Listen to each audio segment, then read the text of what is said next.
नमस्कार फ्रेंड्स, कैसे हैं आप सब। दोस्तों स्वागत है आपका अपने YouTube channel Pradeep vacancy zone में। यहाँ पर दोस्तों आज बात करने वाले हैं जिस वैकेंसी का, वो है दोस्तों यहाँ पर CSIR के तरफ से आया है। दोस्तों यहाँ पर देख सकते हैं, इसका एयरपोर्ट रोड कोडिहाली बेंगलुरु में इसका ऑफिस है। ठीक है, ये वैकेंसी जो है दोस्तों रिलीज हुआ है। यहाँ पर देख सकते हैं नोटिफिकेशन 6/6 को आया है। इसके बारे में यहाँ पर स्टार्टिंग डेट यहाँ पर देख सकते हैं 6/6 से ही ऑनलाइन एप्लीकेशन शुरू है और 10/7 तक ऑनलाइन एप्लीकेशन लिया जाएगा। ठीक है, यहाँ पर देख सकते हैं CSIR नेशनल एरोस्पेस लेबोरेटरीज में जो है कि वैकेंसी आई है। इसमें क्या क्या पोस्ट है उसके बारे में बात करते हैं दोस्तों। सबसे पहले थोड़ा सा नीचे आएंगे और यहाँ पर देख लेंगे कि यहाँ पर टेक्नीशियन 1 का जो है कि पोस्ट है। यहाँ पर अलग अलग कैटेगरी में दिया गया है। अनरिजर्व में 30 सीट है, OBC में 27 सीट है, EWS में 8 है, उसी तरह SC में 15 है, ST में 6 है। यहाँ पर बैकलॉग में भी कुछ सीट है, PW का अलग है, ESM का अलग है, स्पोर्ट्स कोटा से 4 सीट है। लेवल 2 का पेमेंट यहाँ पर रहने वाला है दोस्तों 19,000 से 63,000 पेमेंट मिलेगा आपको। अगर इसका अप्रोक्स निकाला जाए कि आपको मंथली कितना मिलेगा पूरे जॉब के दौरान आपको, तो 38,500 अप्रोक्स इसका बन रहा है कि आपको मंथली पेमेंट मिलेगा। यहाँ पर इसका लास्ट अपर एज लिमिट दिया गया है 28 ईयर, जो कि अनरिजर्व का है। हालांकि इसमें छूट भी है बहुत सारे एज में, नीचे आएंगे तो उसके बारे में भी बात करेंगे दोस्तों। यहाँ पर नीचे आएंगे दोस्तों, यहाँ पर पोस्ट का बंटवारा किया गया है। जैसे सबसे पहला पोस्ट है वो जो टेक्नीशियन 1 का है। यहाँ पर देख सकते हैं अलग अलग पोस्ट कोड्स है। यहाँ पर टोटल पोस्ट यहाँ पर 25 रखा गया है और पोस्ट कोड जो है 101 है। इसके तहत अलग अलग कैटेगरी में देख सकते हैं इतना वैकेंसी है।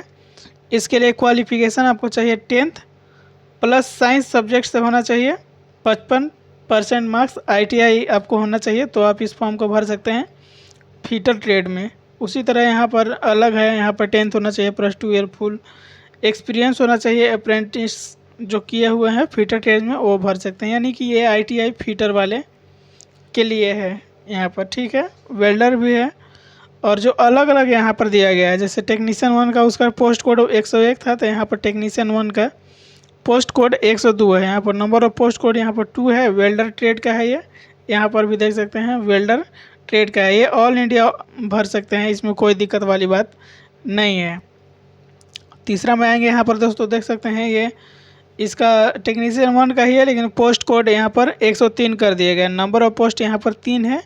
ये टर्नर ट्रेड के लिए है, जो ITI किए होंगे 10 प्लस स्टैंडर्ड लेवल का होना चाहिए, 10th स्टैंडर्ड का विद साइंस सब्जेक्ट। मतलब आपको 10th में ना फिजिक्स केमिस्ट्री बायो भी होना चाहिए, में जनरली होता ही है। प्लस में ITI 3 साल का एक्सपीरियंस है, तो यहाँ पर आप इस फॉर्म को भर सकते हैं। यहाँ पर नीचे आएंगे दोस्तों तो बात करने वाले हैं जो यहाँ पर हम लोग बात करेंगे अलग अलग कैटेगरी में जो पैरामेडिकल का है उसके बारे में। यहाँ पर थोड़ा सा नीचे आएंगे, यहाँ पर लेबोरेटरी असिस्टेंट का देखिए सबसे पहले है। यहाँ पर जो पोस्ट कोड है वहाँ यहाँ पर रखा गया है 111। नंबर ऑफ पोस्ट यहाँ पर 1 ही रखा गया है। आपको क्वालिफिकेशन में चाहिए 10 प्लस होना चाहिए साइंस, उसमें मतलब आप 10th किए हैं तो उसमें साइंस भी होना चाहिए। 55% मार्क्स आपको मिनिमम होना चाहिए। एंड ITI सर्टिफिकेट होना चाहिए, स्टेट या ट्रेड सर्टिफिकेट लेबोरेटरी। मतलब कि आप इतना मान लीजिए कि 10th होना चाहिए जिसमें साइंस सब्जेक्ट इंक्लूड है, प्लस ITI चाहिए। अगर ITI नहीं है तो लेबोरेटरी असिस्टेंट में आपको एक्सपीरियंस चाहिए, तब विथ मिनिमम तब आप इस फॉर्म को भर सकते हैं, इस पोस्ट के लिए एलिजिबल है। यहीं पर नीचे आएंगे दोस्तों, उसके लिए अलग क्वालिफिकेशन भी दिया गया है। आपको 2 ईयर फुल एक्सपीरियंस होना चाहिए अप्रेंटिस में। यहाँ पर देख सकते हैं जो बात मैंने अभी बताई वही है सेम यहाँ पे।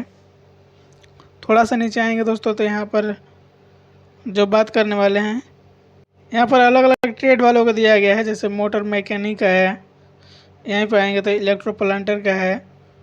थोड़ा सा नीचे आएंगे तो यहाँ पर देख सकते हैं पेंटर का है, सीट मेटल ट्रेड का है।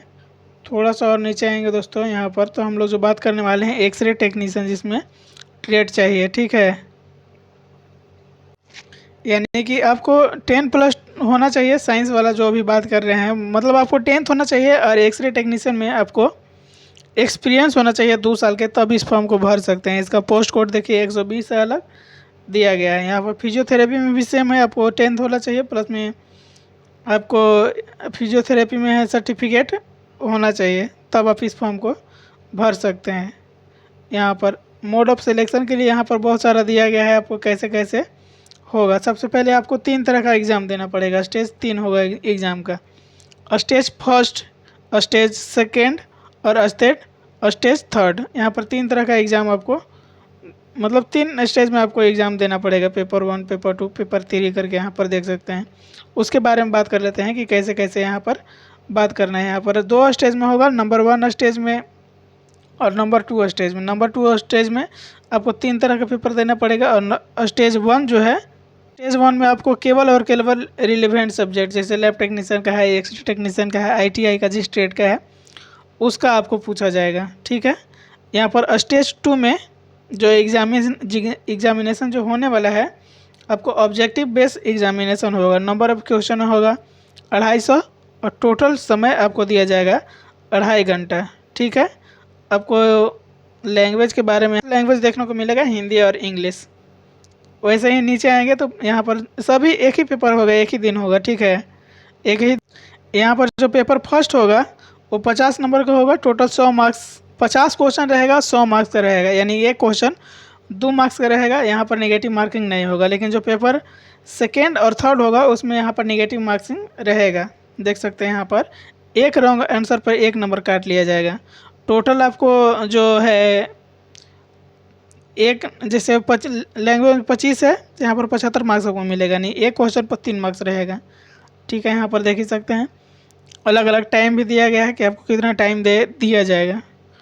उम्मीद है दोस्तों समझ गए होंगे और अच्छे से पढ़ लीजिएगा आप, तभी भरिएगा। यहाँ पर इसका नोटिफिकेशन डाउनलोड करने के लिए CSIR का ऑफिशियल वेबसाइट पर जाइएगा तो आप वहाँ से डाउनलोड कर सकते हैं। थोड़ा सा नीचे देख लेते हैं, कहीं उसका वेबसाइट का नाम दिया होगा तो। ये दिया गया है आपको EWS एलिजिबल होने के लिए, आपको ये क्राइटेरिया पर होना चाहिए तभी आप EWS में एलिजिबल होंगे, उसके लिए आपको दिया गया है। यहाँ पे एज रिलैक्सेशन के बारे में बात किया गया है, कितना किसको एज रिलैक्सेशन मिलने वाला है अलग अलग कैटेगरी वालों को। अप्लाई करने के लिए आपको ये देखिए ऑफिशियल वेबसाइट है, सेम इसी वेबसाइट पर आपको जाना होगा। यही लिख करके सर्च कीजिएगा, सबसे फर्स्ट में आएगा, वहाँ पर आपको क्लिक करके नोटिफिकेशन भी डाउनलोड कर सकते हैं, अप्लाई भी कर सकते हैं। कैंडिडेट जो भरेंगे उनको एप्लीकेशन फ़ी यहाँ से कटाना है, SBI कोलेक्ट से। कभी न कभी कटाए हुए होंगे, अगर आप स्टूडेंट होंगे कहीं कॉलेज वगैरह में पढ़ते होंगे तो ये फिक्स है कि कटाए हुए भी होंगे SBI कोलेक्ट से। आप खुद से भी कटा सकते हैं और नहीं तो आप अलग अपना कहीं साइबर वगैरह से कटा सकते हैं। यहाँ पर जनरल को 500 रुपये फ़ी रखा गया है, SC ST PW और वोमेन को यहाँ पर 0 फ़ी लिया जाएगा। यहाँ पर देख सकते हैं 0 फ़ी यहाँ पर लिया जाएगा, कोई एप्लीकेशन चार्ज यहाँ पर नहीं लिया जाएगा। दोस्तों वीडियो अच्छा लगा तो चैनल को लाइक शेयर सब्सक्राइब जरूर कीजिएगा। नमस्कार। यहाँ पर ये डॉक्यूमेंट भी है जिसके बारे में यहाँ पर व्याख्या किया गया है कि इतना इतना डॉक्यूमेंट आपको होना चाहिए। वही है, आपको 10th होना चाहिए प्लस जिस ट्रेड में है जो क्वालिफिकेशन मांगा जाना चाहिए वो आपको होना चाहिए।